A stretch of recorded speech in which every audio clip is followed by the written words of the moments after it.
Morning everyone. आप लोग कैसे? आई होप कि आप लोग ठीक होंगे। और जैसे कि आज जो है आप लोग को भी पता है और हम सभी, आज रामनवमी का त्यौहार है, आज रामनवमी का दिन है। इसके लिए आप सभी देशवासियों को हार्दिक अभिनंदन और आप सभी को मेरे तरफ से हार्दिक शुभकामनाएं। तो मेरा आज टॉपिक है रामनवमी का। रामनवमी क्या चीज़ है, रामनवमी क्यों मनाते हैं, रामनवमी क्या है। तो देखिए, रामनवमी जो है हमारे हिंदू सनातनी धर्म का, हमारे धर्म की रक्षा करना, इससे हमें बहुत बड़ा, देखिए हम रामायण से हम क्या सीखते हैं? रामायण से हम अपने जीवन का जीना सीखते हैं, है ना, कि कैसे जिया जाए, है ना। रामायण हमें पूरे जीवन का जीना सिखाता है कि हमको कैसे जीना है, किस परिस्थिति में भी रहकर, कष्ट में भी रहकर, जैसे भी परिस्थिति उसको चलना सीखना है। हम रामायण से यही सीखते हैं कि भगवान राम बहुत बड़े कष्ट में, बहुत बड़ा साम्राज्य होने के बाद भी उनको जो है वनवास मिला, फिर भी वो खुशी खुशी पूर्वक वनवास को एक्सेप्ट किया, है ना। नहीं तो वो महल का भी राजा थे, राजा का बेटा थे और राजा, लेकिन उसके बाद भी एक निष्ठावान और बातों का, आज्ञा का पालन करने के लिए वो वनवास को चुना, ना कि अपने राजगद्दी को। इससे हमें ये सीख मिलता है कि हमें जो है सत्यनिष्ठा, सही कर्म, सही आज्ञा का पालन, अपने से बड़ों का आज्ञा मानना, यही हमें सिखाता और इस आधार से चलना, है ना। ये हुआ तो हमें क्या है, रामायण से हमें ये रामनवमी, आज खुशी का त्यौहार है, सभी रामनवमी मनाएंगे सभी मिलकर, और अपने धर्म की रक्षा, अपने प्रचार प्रसार अच्छा होना चाहिए। लोग आज का रैली भी निकालता है ताकि हमारे धर्म का झंडा लेके, हम सनातनी धर्म में भगवा रंग हमारा है ना। तो देखिए, रामायण से हमें ये सीख मिलता है कि माता सीता भी देखिए कि कैसे महल की, वो भी तो राजा की बेटी थी, लेकिन यहाँ राम भगवान को देखिए, वो भी राजा के बेटा थे, लेकिन उस परिस्थिति में भी उनके एक माता के कहने पे, कैकेयी के आज्ञा का पालन करने के, पिता का आज्ञा का, कैकेयी का आज्ञा था कि माँ वो वनवास गया। देखिए, रामायण से हमें यही सीख मिलता है कि हमें जितना भी कष्ट आए, देखिए हर बच्चे को भी हम संदेश देते हैं, और जितने भी हमारे ये वीडियो देख रहे हैं, मैं सभी को कहना चाहूँगा कि आज के युग में जो है ना, बच्चे जो है वायलेंस होते जा रहा है। मतलब अपना धर्म का प्रति, अपना क्या है सनातनी धर्म का, क्या अपने धर्म का कोई बात को समझिए नहीं रहा है। बस आज का रील, फोटो, दिस डैट देखा, उसी में लोग व्यस्त हैं।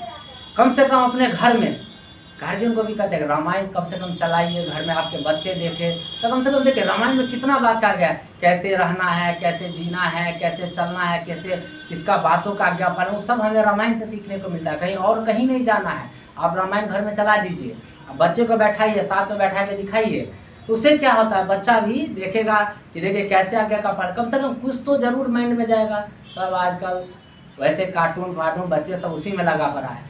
तो कम से कम आज जो विलुप्त होते जा रहा है, हमारे आज की पीढ़ी जो नहीं जानेंगे कि कैसे हमारा ये धर्म है, सनातनी धर्म है, कौन भगवान का कैसे, क्या हम कैसे आज्ञा का पालन करके चले, कैसे हमारा जीवन चलना है, तो ये चीज़ सब हमें उससे, रामायण से हमें यही सीख मिलता है कि हमें आज्ञा का पालन और समय से चलना, परिस्थिति में भी। आज भगवान राम कैसे परिस्थिति में, कष्ट में भी थे, वो तो खुद नारायण थे, वो तो जो चाहते हैं ऑटोमेटिक उसको हो जाता, वो राम नारायण थे, लेकिन वो तो अवतार लेके यही हमको सिखा के गए हैं कि मनुष्य को राजगद्दी भी मिल जाए, कितनों धन हो जाए, कितनों संग ये हो जाए, तो ये अभिमान नहीं करना चाहिए, घमंड नहीं करना चाहिए कि मेरे पास वो है, ये है। आप सभी को मतलब आज्ञा का पालन करना, सभी को सम्मान देना, है ना, कितना आप बड़े रहे लेकिन अपने से छोटों को भी सम्मान दीजिए। ताकि देखिए, कहता है कि जब हम छोटे को सम्मान नहीं देंगे, अपना सम्मान लेने के लिए छोटे को भी सम्मान करना पड़ता है। अब छोटे को सम्मान नहीं देंगे, आप बउआ नहीं कहेगा तो आपको भैया नहीं कहने वाला है। तो कहने का मतलब, आप किसी छोटे को कोई सी बात बताइएगा कि तुम ऐसे करो, इस रास्ते से चलो, उससे पहले तुम आप उस लायक हो कि नहीं, आप उस लायक मतलब आप वही अच्छे मतलब व्यक्तित्व होंगे, तभी आप वो आज्ञा का पालन करेगा। नहीं तो अब हम खुद खाएंगे गुटखा, किसी को कहेंगे गुटखा खाना बुरी बात है, मत खाओ, तो मेरे आगे को कभी वैल्यू नहीं करता है, क्योंकि हम तो खुद खा रहे हैं। तो हम तभी परिस्थिति में उसको मना कर सकते हैं, जब हम खुद उस लायक हैं, हम अच्छे रहेंगे तभी उसको हम मना कर सकते हैं, नहीं तो नहीं, मेरे बातों को कोई वैल्यू नहीं होगा। इसीलिए हमको खुद पहले अपने किसी को बताने के लिए, किसी को अच्छे रास्ता मार्ग दिखाने के लिए पहले अपने, तो वही तो राम भगवान किए हैं कि आज वो जो गद्दी को देखता तो क्या उनके बातों को कोई वैल्यूएशन करता? नहीं। आज वो गद्दी को भी छोड़ के वनवास गया। आज वनवास जाने के बाद भी तो लोग को सीख दिया ना कि देखिए कितनों राजगद्दी मिल जाए, कितनों पैसा हो जाए, लेकिन आज्ञा का पालन करना और अपने से बड़ों को सम्मान करना सबसे बड़ा संपत्ति है और सबसे बड़ा धन है। तो इस चीज़ को समझ के चलना चाहिए।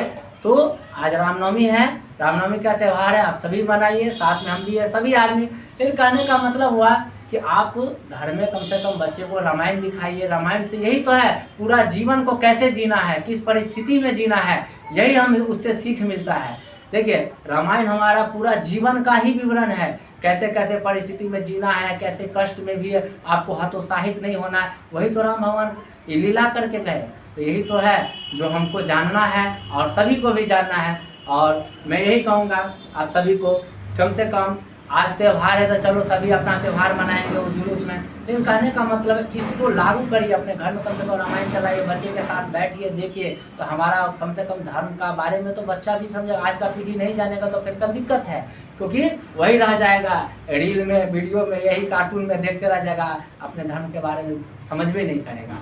और मैं आप लोगों से यही कहना चाहूँगा, अगर मेरी बात आप लोग के पास पहुँचता है, अच्छा लगता है, तो आप लोग मुझे भी आशीर्वाद दीजिए कि ताकि मैं आपको, अगर आप लोग को इस बात से आनंदित करता हूँ तो आप लोग हमें बस, आप लोग से बस एक ही चीज़ चाहिए, कुछ नहीं चाहिए। बस आप, जैसे कि मैं फेसबुक पेज पे अपलोड करता हूँ, मैं प्रत्येक दिन मतलब 10 बजे बोला हूँ, 10 बजे से पहले मेरा अपलोड हो जाया करेगा, यानी 6 से 10 के बीच, यानी 6 बजे ज़्यादातर 6-7 के बीच में अपलोड हो ही जाएगा मेरा वीडियो रोज़ डेली, है ना। मतलब फेसबुक पेज पे मुकेश ठाकुर करके मेरा पेज है, कम से कम वहाँ देखते हैं, अच्छा लगता है तो फॉलो कर दीजिए, कम से कम कमेंट में ज़रूर कुछ कहिएगा। उसके बाद जैसे यूट्यूब चैनल पे मेरा आ रहा है, जय हनुमान कोचिंग सेंटर पे यूट्यूब चैनल है, उस पर जाइए तो उसमें कम से कम लाइक सब्सक्राइब करके कमेंट कर दीजिए कि आपको कैसा लगता है। और आप हमें भी बताइए कल क्या टॉपिक पे बनाएं, कि सब इस टॉपिक पे बनाइए, तो थोड़ा हम भी कमेंट में देखेंगे, तो हम भी थोड़ा उस पर प्रयास करके और अच्छा करने का, बेहतर करेंगे। वो कमेंट को पढ़ के हम उस पर करने का ये करेंगे। और यही है कि कहना चाहेंगे तो यही, मेरे फेसबुक पेज पे भी जाएगा तो यूट्यूब का लिंक है, यूट्यूब पे जाएगा तो फेसबुक का लिंक है। और इसी के साथ मैं अपने वाणी को विराम देता हूँ। जय श्री राम, जय श्री राम, जय श्री राम।